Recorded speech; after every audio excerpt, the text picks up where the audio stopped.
Hello, my name is Robin. I'm Miss Ojada's daughter. And I'm going to read to you today one of my favorite books from when I was a little girl. It's called The Seven Silly Eaters by Mary Ann Hoberman, illustrated by Marla Frazee.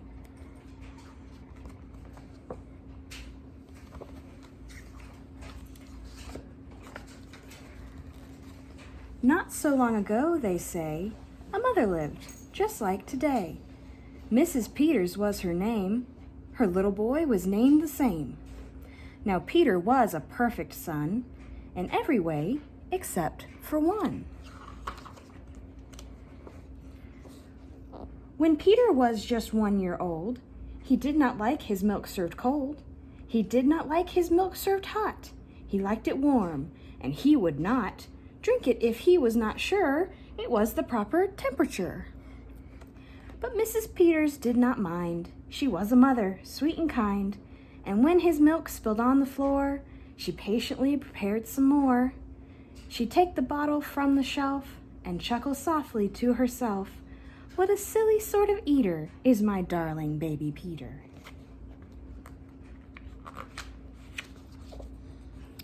When Peter had not yet turned 2, another baby, sweet and new, was born, dear Lucy, small and fair, with big blue eyes and curly hair. But long before this child was grown, she had opinions of her own, of what she'd eat and what she'd not. She hated milk, both hot and cold, and warm was worst of all. Instead, whenever Lucy dear was fed, she bellowed for pink lemonade, not from a can, oh no, homemade.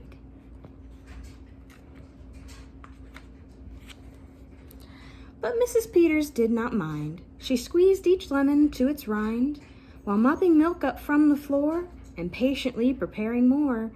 She'd take the lemons from the shelf and giggle softly to herself, "What a silly pair of eaters are Lucy dear and Peter Peters." Now Lucy grew and Peter grew, till he was 3 and she was 2. And who was one? Why, little Jack, with eyes so brown and hair so black, a happy baby, never cross, but all he'd eat was applesauce. Peeling apples by the pound, Mrs. Peters faintly frowned. She'd take the apples from the shelf and murmur weakly to herself, "What a silly bunch of eaters are Lucy, Jack, and Peter Peters." Peter, Lucy, and young Jack had another brother, Mac. Mac was charming, round and plump, but if his oatmeal had a lump, Mac would dump it on the cat. Mrs. Peters hated that. But since she loved her children 4, she'd strain the oatmeal 2 times more. She'd take it from the pantry shelf and mumble sadly to herself, "What a foolish group of eaters are all my precious little Peters." Before another year was through, who came along? Why, Mary Lou. She was a darling, sweet and bright, and had a healthy appetite. That is, as long as she was fed soft and squishy homemade bread.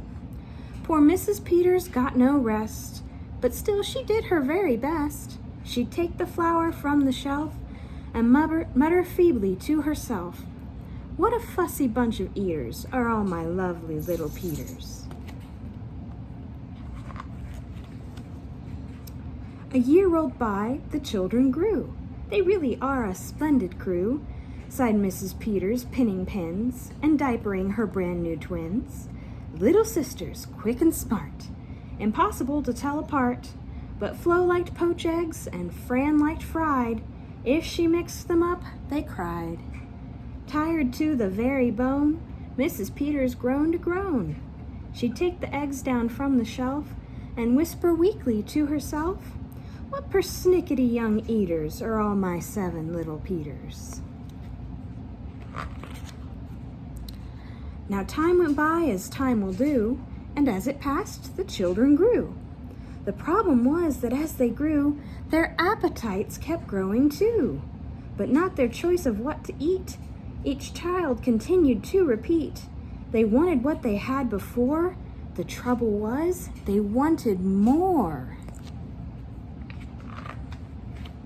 Creamy oatmeal, pots of it, homemade bread and lots of it, peeling apples by the peck, Mrs. Peters was a wreck.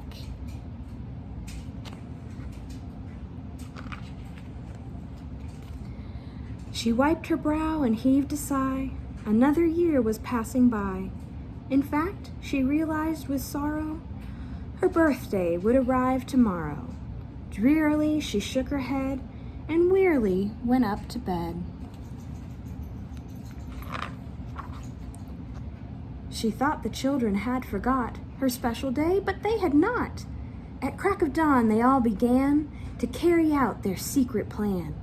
Mrs. Peters would be fed a birthday breakfast in her bed, a breakfast made of all the foods that kept them in such happy moods. So while their weary mother slept, down the stairs the children crept, and from the cupboards and the shelves, happily they helped themselves. Cheerfully they chopped and stirred, preparing what they each preferred, but despite the pains they took, since nobody knew how to cook, to measure things or make them hot, the more they tried, the worse it got. First, Mac's oatmeal turned out lumpy, which made poor Mac turn grim and grumpy. In fact, the lumps got him so cross, he dumped them in Jack's applesauce. This bothered Jack so much, he threw them in to the dough of Mary Lou, who tossed the mishmash that made straight into Lucy's lemonade. And that put her in such a huff, she poured the icky, sticky stuff into the double frying pan that held the eggs of Flo and Fran, who flung the hodgepodge on the spot into the milk in Peter's pot. But when they saw what they had done, they wished they never had begun. They'd hardly slept a wink that night, and still things hadn't turned out right. And even though they'd tried their best, it hadn't worked. They were depressed. They'd be in trouble, too, unless they found some place to hide the mess. The oven seemed the perfect spot. They all forgot it still was hot. They stuck the pot inside, and then they all went back to bed again. The clock struck 6, but on they slept. Meanwhile, their mother softly stepped down to the kitchen, smelled a smell. What could it be? She could not tell. It smelled so good, she sniffed some more, and opened up the oven door. She woke the children with her cries. They all came running in surprise. And in the kitchen what they found was Mrs. Peters dancing round, and in the oven, no mistake, a pink and plump and perfect cake. As their mother danced with glee, she cried, "A birthday cake for me? A birthday cake still piping hot? To think I thought that you forgot. Now tell me, please, how did you make this pink and plump and perfect cake?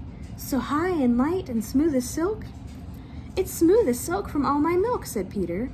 Lucy said, "It's pink from all my lemonade, I think." "And from my apples," added Jack. "My oatmeal made it soft," said Mac. "My bread dough, too," said Mary Lou. Said Flo and Fran, "As for its size, it was our eggs that made it rise." Then everybody sniffed some more and danced around the kitchen floor.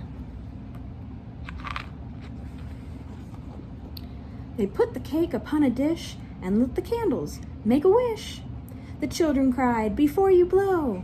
And Mrs. Peters did just so. And what is more, her wish came true, as birthday wishes always do. And from that day to this 'tis said, the Peters family all is fed a single simple meal, just one, a meal on which they all agree, made from their secret recipe. They all take turns in mixing it, they all take turns in fixing it. It's thick to beat and quick to bake, it's fine to eat and fun to make. It's Mrs. Peters' birthday cake. See a little picture of them on the back. That was The 7 Silly Eaters by Mary Ann Hoberman, illustrated by Marla Frazee. Thank you guys for listening, and I hope you enjoyed it.